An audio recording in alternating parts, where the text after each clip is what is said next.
Hello everyone and welcome to AzamSharp School. And in this video, I'm going to talk about that how AI is another layer of abstraction that is being added to our common workflow. All right. And I'm going to show you with an actual example. So right now we have this Platzi fake store API.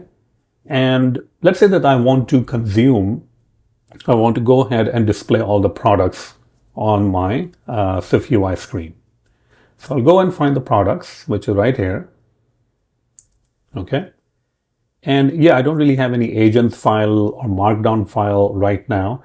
I'm just going to try to see that if I just want to consume the products, what it will look like. So let me change that, although I don't have to because I'm using the previews. That's fine.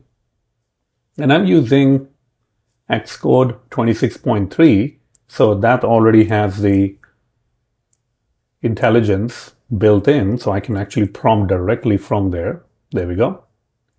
And I'm using Codex from OpenAI. Okay, so what do I actually want to do? Well, I want to create a product list screen in separate file and display all the products in a list from this URL. Okay. Now this is basically what I want to do. I want to have a product list screen and that can fetch using that URL. And now you can see that Codex and Apple Intelligence, agentic AI is actually going, thinking about the things, reading the lines, getting to know about the project. I mean, the project doesn't really have anything right now. It's a brand new project, but it is going through and it's basically writing the code. All right. So if I go over here, eventually you will see the product list screen kind of pops up. Here we go. There we go. Product list screen pops up. And you can also see that it is displaying the list of products, right? Now, you may or may not like this kind of code that it has written. I mean, it looks fine. Obviously, at stack over here can be extracted out to a separate view. Maybe even the list view over here can be extracted out in a separate view and so on. And one thing you will note is that the call to, because I didn't really specify, but the call to actually load the products, the actual URL session network call is right there in my view. Now everything works, but I probably want to do it in a little bit of a different way, right? Because I don't want the call to load products over here. I want to put it in a HTTP client, which will be called by an observable object and so on. So I can actually change those things and I can change the architecture. But this is where it becomes important that if I'm changing the architecture, how am I coming up with the architecture? So that is the experience, right? I mean, I have written a lot of apps before. So all that experience that I have learned, I can actually use over here to generate the code. Now, some people might look at this code if you are just starting out as a developer and say, oh, it displays and, I'm just going to ship it, which is fine, I guess. I mean, if you want to ship it, that's perfectly fine. But, you won't be able to test it out correctly. You won't be able to reuse it out correctly. And there's no like a structure to your app. Everything is kind of like in the view itself if you want that particular approach. So how can we do that, right? Now you can create markdown files and tell it that this is the architecture I'll be using. You can provide it with the articles and all that stuff. So I can actually try to do it over here.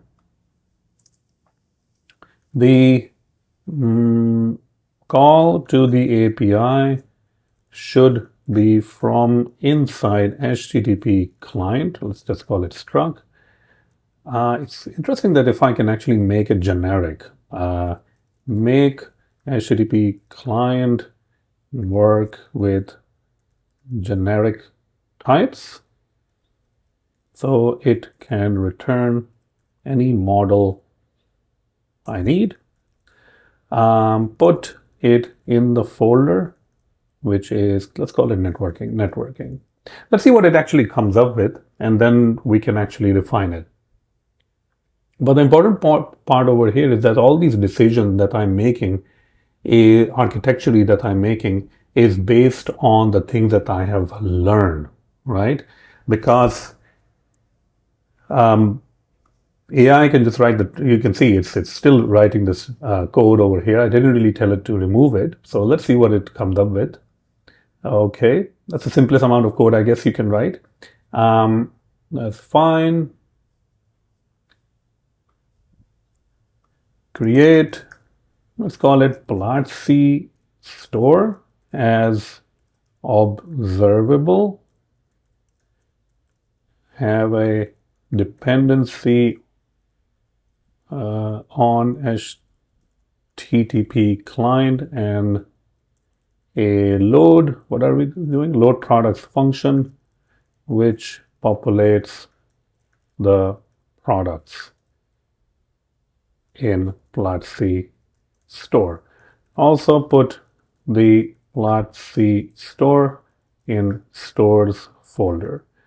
Remove load products from product list screen and start using plot_c store through the environment. And I think I have to say something over here, plot_c store.self, kind of like I did, giving it a little bit of idea, because environment can be environment value or environment object, so I'm just trying to make it a little bit more clear. But the important part again is all those decisions that I'm making, I had to learn that initially, and it took a lot of time to learn those things, and then I'm using those decisions to influence the AI generated code. All right. Okay. So again, I'm also going to move product. Oops, there we go. Oh, I guess it didn't really understand that you need to inject also environment. Let's see what's going on. Okay, so it didn't really inject environment, but it's trying to access the environment. Okay, so that's another thing. Let's do inject. Oh, don't you hate like when I'm just typing and it doesn't see that? It just always comes up. Plot_c store, HTTP client, HTTP client. There we go. Hopefully that will fix it. There we go. I also want to move the products. Move product to models folder as a product.swift file. Let's see if it can do that. I mean, I can actually do it a little bit faster probably. Invalid redeclaration. Okay, you gotta delete it from there also. There we go, deleted. Okay. Let's see what it looks like. Okay, so looks like fine now. It's loading. Okay. And now you can actually go through the code and kind of like look how you feel like it. Over here, I think if I go to the store, instead of is loading, it would make a little bit sense if I'm using like an enum. In plot, start typing over here. There we go. In plot_c store, instead of using is loading, use a loading state, actually loading phase, I would say, loading phase enum. Cases include loading, success, and failure.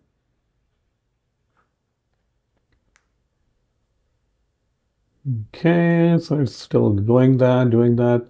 Actually, you know what? I don't think it did. Yeah, kind of weird way that it's doing it. Okay, so that is fine, but this part is a little weird. let's see, move the URLs into constants file and put constants file in utils folder. Okay. Okay, there we go. It's a little bit different. You know what? We don't even have to do all of that stuff. I mean, if I could go over here into utils folder, I can find constants. Just make it a, let's make it a URL. So products, just call it products. And now I can actually do that by hand and do like this. And then I can actually just use a product, so I don't have to, I guess I don't have to do all of this stuff. And over here, we'll just say constant.products. So that will make more sense. Okay. Apart from that, it's looking fine. Yeah, I mean, this is kind of like the code that I would write also. Let's go and check out the product screen. Product list screen, it would be a good idea to put it in the screens folder. There we go. This screen can definitely, take some help and at stack. Maybe I can say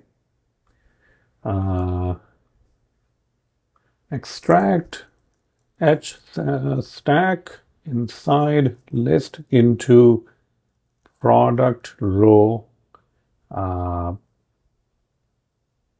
and put product row in views folder, so that we can have like a product row as a small reusable control if I want to use it somewhere else, which will be composed of the etch stack. So we'll replace the whole etch stack and we should be able to just use the product row. There we go.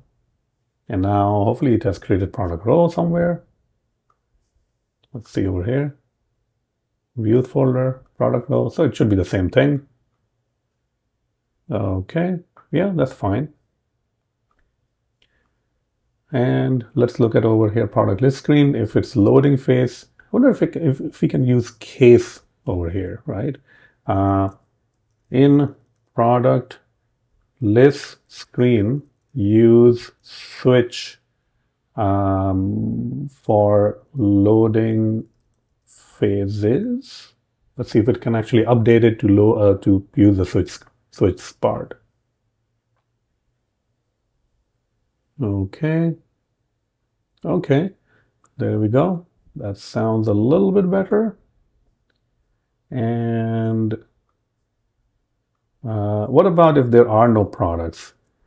Handle the case when there are no products returned from store. There we go. I think that's kind of like how I would do it. So that's fine. If failure, if you have error message, then you do that. Else, okay, unable to load products. I don't know if it will do the else part, but you can check it out. And apart from that, everything is fine. So this is the kind of like the code that I would actually, write. Okay. The other thing is the error message. I don't usually put the error message over here because I will be using the store, at different places. So, I mean, I think I will have to remove the error message. I know some people like to use the error message over here, like in the stores itself. They like to use the error message. But since storage injected into the environment, maybe the error message may not be a good idea because if I use it in a separate view, then error message is set in a different view, so it will start displaying in other views also. But you can, check out. I mean, I usually like to handle the error message right there in the view itself, a little bit more control. But, anyway. But the important part over here is AI is a layer. It's just another abstraction, right? And I think I was reading one of the articles where the author was comparing that we used to write assembly language, but then, these modern languages or high-level languages start coming up, and then we write high-level languages. We don't really write, or most of us don't write assembly language. And now we have another layer on top of the high-level languages that is coming, and that is the AI abstraction layer. But still, if you want to be productive with AI layer, although AI can, generate anything you want, you still need to learn the architecture. You still need to learn the best practices. You still need to learn how to structure your app. Okay? And then, you can use AI to generate these kind of codes, which is fine. And you can change the design and you can, refactor it. But you still need to learn the basics, the fundamentals, the structuring of the app, the system design, all of those things still apply. All right. So that is pretty much what I wanted to discuss in this video, that AI is adding another abstraction layer. And if you want to learn about SwiftUI architecture, I have a book called SwiftUI Architecture, Patterns and Practices for Building Scalable Applications. A lot of chapters I have written there are available. I'm still working on, profiling SwiftUI chapter, but you can get started with this. And the great thing is that you can learn things from this book, and then you can tell AI that use these kind of methods for structuring, for architecturing and patterns, and it will start using it, because you can create a markdown file with all of those details, right? So this is a great book. You can see the reviews over here. And, I think it's like around 240 pages long right now, but it's going to get much bigger because I'm constantly adding new chapters to it. So definitely check it out. The link is right there in the description also. So once again, thank you so much. Hopefully you have enjoyed this video. Thank you.